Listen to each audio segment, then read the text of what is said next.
Raj hospital నుంచి ఇంటికి రాగానే ఆ పసిబిడ్డ ప్రాణాలతో ఎందుకు ఆడుకుంటున్నావురా, ఆ బిడ్డను తల్లికి అప్పగించు అని చెప్పేసి అసలు నిజమేంటో బయటపెట్టు అని గట్టిగా అడుగుతూ ఉంటుంది అపర్ణ. కానీ రాజ్ ఎంతకీ బయటకు పెట్టకపోవడంతో అపర్ణ, నువ్వు ఇంత చేసినా కూడా నిజాన్ని బయట కక్కట్లేవు కాబట్టి ఇక నేను ఒక నిర్ణయానికి వచ్చాను. ఇక నీకు ఈ తల్లి అవసరం లేదు, ఈ కుటుంబం ఎన్ని పరిస్థితులు ఎదుర్కొన్నా కూడా నువ్వు నిజం చెప్పడానికి వెనకాడట్లేదు కాబట్టి ఇంక నేను తీసుకున్న నిర్ణయం ఒకటే, నువ్వు ఈ ఇంట్లో నుంచి బయటికి వెళ్ళిపోవాల్సిందే అని చెప్పేసి అంటూ ఉంటుంది. వెంటనే రాజ్ షాక్ అయిపోయి అలా చూస్తూ ఉండిపోతాడు. ఇంకా కావ్య కూడా అంతే సంగతి, షాక్తో అలా చూస్తూ ఉండిపోతుంది.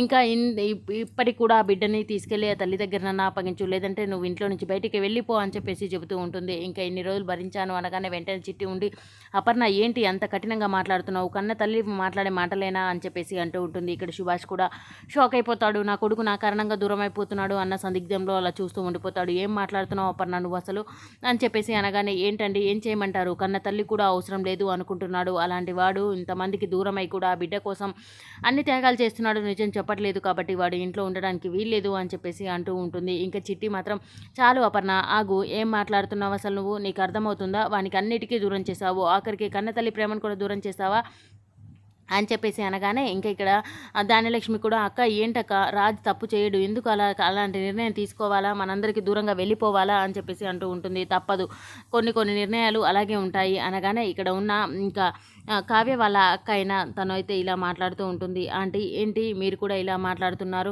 తను తప్పు చేయడు, తను ఎలాంటి వాడు మీకు తెలుసు కదా, రాజ్కు ఒక అవకాశం ఇచ్చి చూడు, కొంచెం సమయం ఇచ్చి చూడు అని స్వప్న అంటూ ఉంటుంది. అప్పుడు ఇంకా అపర్ణ ఉండి, చిన్నదానివైనా మంచి సలహా ఇచ్చావమ్మా అని చెప్పేసి, ఇంకా వారం రోజులు గడిపిస్తాను, వారం రోజులలో నాకు ఏ నిర్ణయం తీసుకుంటావో, తన తల్లికే అప్పగిస్తావో లేదంటే తండ్రి స్థానంలో ఉండి నువ్వు బయటికి వెళ్తావో ఇక నీ ఇష్టం అని చెప్పేసి తనకైతే వారం రోజులు గడువు పెడుతూ ఉంటుంది. అపర్ణ ఇంక పెట్టి అక్కడి నుంచి వెళ్ళిపోతూ ఉంటుంది.